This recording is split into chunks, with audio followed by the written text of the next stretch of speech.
ಕೆನಡಾದಲ್ಲಿ Chandan shootout ಪ್ರಕರಣಕ್ಕೆ ಸಂಬಂಧಪಟ್ಟಂತೆ ಅವ್ರ ನನ್ನ ಜೊತೆ ಮಾತಾಡಲಿಕ್ಕೆ ಅವ್ರ ತಾಯಿಯಾಗಿರ್ತಕ್ಕಂಥ ಶೈಲಜಾ ಅವರಿದ್ದಾರೆ. ಮರಸ್ತಾ ಹೋಗೋಣ.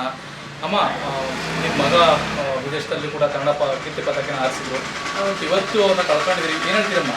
ಮನಸ್ಸಿಗೆ ತುಂಬ ನೋವಾಗುತ್ತೆ ಸರ್. ಇಂಥ ಮಗನ ಕಳ್ಕೊಂಬಿಟ್ವಿ ಅಂತಂದು ಮನಸ್ಸಿಗೆ ತುಂಬ ನೋವಾಗುತ್ತೆ ಸರ್. ಏನು ಮಾಡಬೇಕು ಅನ್ನೋದೇ ತೋಚಲ್ಲ ಸರ್. ಇರೋದೊಬ್ಬ ಮಗನ ಕಳ್ಕೊಂಬಿಟ್ಟು ನಮ್ಮ ಜೀವನೇ ಹೊರಟೋಯ್ತು ಸರ್. ಇನ್ಯಾತಕ್ಕೆ ಬದುಕಬೇಕು ನಾವು ಅನ್ನಿಸ್ಬಿಟ್ಟಿದೆ ಸರ್. ಅಮ್ಮ, ಈಗ ನಿಮ್ಮ ಮಗ ವಿದೇಶದಲ್ಲಿ ಕೆಲಸ ಮಾಡ್ತಿದ್ರು, ಯಾವತ್ತು ಲಾಸ್ಟ್ ನೀವು ಮಾತಾಡ್ತೀವಿ ಮತ್ತು ಏನಂತ ವಿಚಾರ ಗೊತ್ತಾಯ್ತು ನಿಮ್ಗೆ? ಹೆಂಗೆ ಗೊತ್ತಾಯ್ತು ವಿಚಾರ ಈ ಥರ ಶೂಟೌಟ್ ಆಗಿದೆ ಅಂತ? ಈಗ ಒಂದು ವಾರದ ಕೆಳಗೆ ಅವನ ಹತ್ರ ಇದು ಓಪನ್ ಮಾಡಿಸಿ ಮೊಬೈಲಲ್ಲಿ ಮಾತಾಡಿದ್ದೆ ಸರ್. ಅದೇ ಲಾಸ್ಟು. ಮತ್ತೆ ನಾನು ಮಾತಾಡಲಿಲ್ಲ. ಈಗ ಒಂದು 3 ದಿವಸದ ಕೆಳಗೆ ನಮ್ಮ ಯಜಮಾನರು ಮಾತಾಡಿದರು. ಅವ್ರು ಅವತ್ತೇ ಲಾಸ್ಟ್ ಮಾತಾಡಿದ್ದು. ನಾನು ಒಂದು ವಾರದ ಕೆಳಗೆ ಮಾತಾಡಿದ್ದೆ ಲಾಸ್ಟು ಸರ್. ಪೊಲೀಸ್ನವ್ರು ಏನಂತ ಫೋನ್ ಮಾಡಿದ್ರು ನಿಮಗೆ ನೆನ್ನೆ ಇದು ನೀವು ನಂದಕುಮಾರ್ ಚಂದನ್ ಕುಮಾರ ಅಂತಂದರು. ಹೌದು ಅಂತಂದ್ವಿ. ಆಮೇಲೆ ಹಿಂಗೆ ಶೂಟೌಟ್ ಆಗೈತೆ, ಸತ್ತೋಗ್ಬಿಟ್ಟಿದ್ದಾನೆ ಅಂತ ಹೇಳಿದ್ರು ತೆಲುಗು ಒಳಗೆ.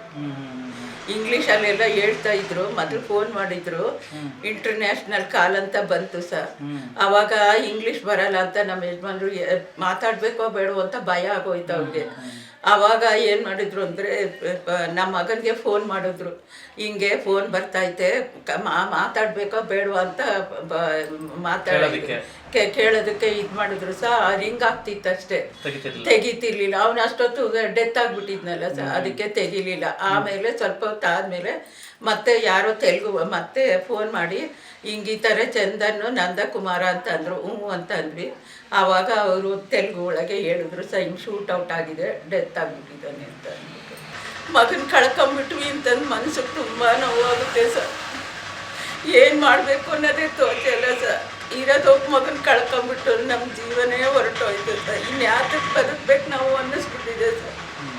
ಅಮ್ಮ, ಈಗ ನಿಮ್ಮ ಮಗ ವಿದೇಶದಲ್ಲಿ ಕೆಲಸ ಮಾಡ್ತಿದ್ರು, ಯಾವತ್ತು ಲಾಸ್ಟ್ ನೀವು ಮಾತಾಡ್ತೀವಿ ಮತ್ತು ಏನಂತ ವಿಚಾರ ಗೊತ್ತಾಯ್ತು ನಿಮ್ಗೆ? ಹೆಂಗೆ ಗೊತ್ತಾಯ್ತು ವಿಚಾರ ಈ ಥರ ಶೂಟೌಟ್ ಆಗಿದೆ ಅಂತ? ಈಗ ಒಂದು ವಾರದ ಕೆಳಗೆ ಅವನ ಹತ್ರ ಇದು ಓಪನ್ ಮಾಡಿಸಿ ಮೊಬೈಲಲ್ಲಿ ಮಾತಾಡಿದ್ದೆ ಸರ್. ಅದೇ ಲಾಸ್ಟು. ಮತ್ತೆ ನಾನು ಮಾತಾಡಲಿಲ್ಲ. ಈಗ ಒಂದು 3 ದಿವಸದ ಕೆಳಗೆ ನಮ್ಮ ಯಜಮಾನರು ಮಾತಾಡಿದರು. ಅವ್ರು ಅವತ್ತೇ ಲಾಸ್ಟ್ ಮಾತಾಡಿದ್ದು. ನಾನು ಒಂದು ವಾರದ ಕೆಳಗೆ ಮಾತಾಡಿದ್ದೆ ಲಾಸ್ಟು ಸರ್.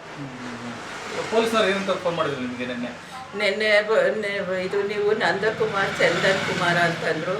ಹೌದು ಅಂತಂದ್ವಿ. ಆಮೇಲೆ ಹಿಂಗೆ ಶೂಟೌಟ್ ಆಗೈತೆ, ಸತ್ತೋಗ್ಬಿಟ್ಟಿದ್ದಾನೆ ಅಂತ ಹೇಳಿದ್ರು ತೆಲುಗು ಒಳಗೆ. ಇಂಗ್ಲೀಷಲ್ಲೆಲ್ಲ ಹೇಳ್ತಾ ಇದ್ರು. ಮೊದಲು ಫೋನ್ ಮಾಡಿದ್ರು, ಇಂಟರ್ನ್ಯಾಷನಲ್ ಕಾಲ್ ಅಂತ ಬಂತು ಸರ್. ಆವಾಗ ಇಂಗ್ಲೀಷ್ ಬರಲ್ಲ ಅಂತ ನಮ್ಮ ಯಜಮಾನ್ರು ಮಾತಾಡಬೇಕೋ ಬೇಡೋ ಅಂತ ಭಯ ಆಗೋಯ್ತು ಅವ್ರಿಗೆ. ಆವಾಗ ಏನು ಮಾಡಿದ್ರು ಅಂದರೆ ನಮ್ಮ ಮಗನಿಗೆ ಫೋನ್ ಮಾಡಿದ್ರು. ಹಿಂಗೆ ಫೋನ್ ಬರ್ತೈತೆ, ಮಾತಾಡಬೇಕೋ ಬೇಡೋ ಅಂತ ಕೇಳೋದಕ್ಕೆ ಇದು ಮಾಡಿದ್ರು ಸರ್. ರಿಂಗ್ ಆಗ್ತಿತ್ತು ಅಷ್ಟೇ, ತೆಗಿತಿರ್ಲಿಲ್ಲ. ಅವನು ಅಷ್ಟೊತ್ತು ಡೆತ್ ಆಗಿಬಿಟ್ಟಿದ್ನಲ್ಲ ಸರ್, ಅದಕ್ಕೆ ತೆಗಿಲಿಲ್ಲ. ಆಮೇಲೆ ಸ್ವಲ್ಪ ಹೊತ್ತು ಆದಮೇಲೆ ಮತ್ತೆ ಯಾರೋ ತೆಲುಗು ಮತ್ತೆ ಫೋನ್ ಮಾಡಿ ಹಿಂಗೆ ಈ ಥರ ಚಂದನ್ನು ನಂದಕುಮಾರ ಅಂತ ಅಂದರು. ಅಂತ ಅಂದ್ವಿ. ಆವಾಗ ಅವರು ತೆಲುಗು ಒಳಗೆ ಹೇಳಿದ್ರು ಸರ್, ಹಿಂಗೆ ಶೂಟೌಟ್ ಆಗಿದೆ, ಡೆತ್ ಆಗಿಬಿಟ್ಟಿದ್ದಾನೆ ಅಂತ.